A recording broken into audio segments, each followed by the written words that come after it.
পিছিয়ে পড়া জনগোষ্ঠীকে সমতার ভিত্তিতে এগিয়ে নিতে কর্মসংস্থান সহ অন্যান্য সুযোগ সুবিধায় সারা বিশ্বে কোটা সংরক্ষণ ব্যবস্থা প্রচলিত। বাংলাদেশও এর ব্যতিক্রম নয়। বাংলাদেশেও মহান মুক্তিযুদ্ধের পর থেকেই এই ব্যবস্থা শুরু হয়। ডাকঘর করার এই পর্বে আমরা আলোচনা করব বাংলাদেশের এই কোটা ব্যবস্থা, এর আবির্ভাব, আন্দোলন ও দাবি নিয়ে।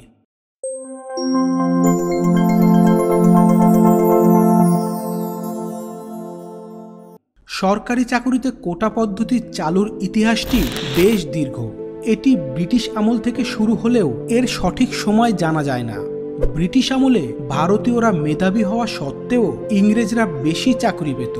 ভারতীয়রা শিক্ষায় নবীন, চাকুরিতে পিছিয়ে, মান মর্যাদাতেও খাটো হওয়ায় এই বৈষম্য তৈরি হয়।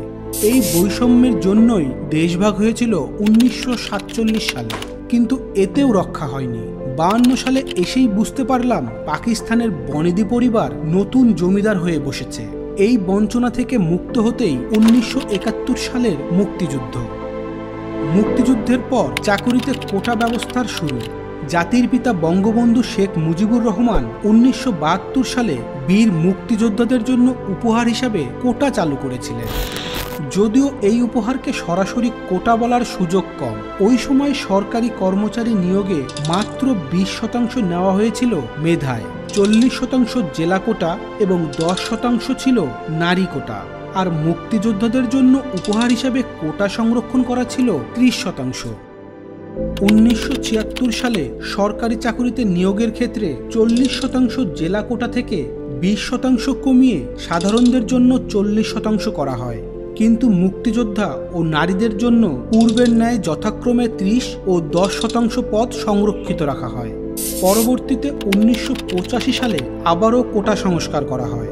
ওই বছর কোটা সংস্কার করে জেলা কোটা 20 থেকে কমিয়ে 10% করা হয় এবং প্রথম ও দ্বিতীয় শ্রেণীর সরকারি চাকুরিতে 5% বাড়িয়ে সাধারণদের জন্য 45% নিয়োগের ব্যবস্থা হয়। মুক্তিযোদ্ধা ও নারী কোটা আগের মতোই অপরিবর্তিত থাকে।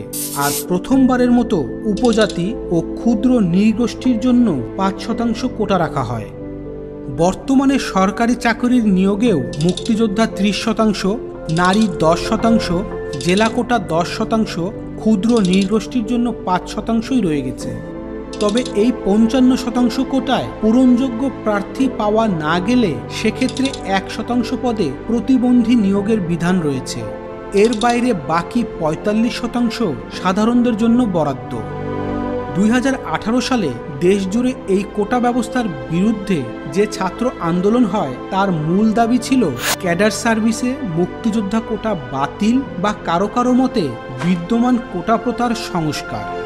2018 সালে তুমুল আন্দোলনের মুখে 4 অক্টোবর সরকারি চাকরিতে নারী কোটা, মুক্তিযোদ্ধা কোটা এবং জেলা কোটা বাতিল করে পরিপত্র জারি করে সরকার।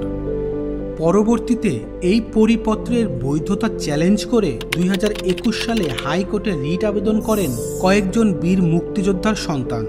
আবেদনের চূড়ান্ত শুনানি শেষে 2024-এর 5 জুন হাইকোর্ট মুক্তিযোদ্ধা কোটা বাতিলের পরিপত্র অবৈধ ঘোষণা করে রায় দেন। এই রায়ের বিরুদ্ধে রাষ্ট্রপক্ষ আবেদন করলেও 4 জুলাই আপিল বিভাগ হাইকোর্টের রায় বহাল রেখে নিয়মিত আপিল করতে বলেন। ফলে পূর্ণাঙ্গ রায় প্রকাশ ও আপিল নিষ্পত্তি না হওয়া পর্যন্ত সরকারি চাকুরিতে কোটা বহাল থাকছে। এতে শুরু হয় ছাত্র আন্দোলন। কোটা পদ্ধতি বাতিলের দাবিতে শিক্ষার্থীরা পথে নেমে আসে। আন্দোলনে 4টি সুনির্দিষ্ট দাবি জানায় তারা। প্রথমত, 2018 সালে ঘোষিত সরকারি চাকুরিতে কোটা পদ্ধতি বাতিল ও মেধাভিত্তিক নিয়োগের পরিপত্র বহাল রাখা। দ্বিতীয় দাবি হচ্ছে পরিপত্র বহাল সাপেক্ষে কমিশন গঠনপূর্বক দ্রুত সময়ের মধ্যে সরকারি চাকরির সমস্ত গ্রেডে সুবিধা বঞ্চিত ও প্রতিবন্ধী ছাড়া অযৌক্তিক ও বৈষম্যমূলক কোটা বাদ দেয়া। তৃতীয়ত, সরকারি চাকরির নিয়োগ পরীক্ষায় কোটা সুবিধা একাধিকবার ব্যবহার করা যাবে না এবং কোটায় যোগ্য প্রার্থী না পাওয়া গেলে শূন্য পদগুলোতে মেধা অনুযায়ী নিয়োগ দেয়া।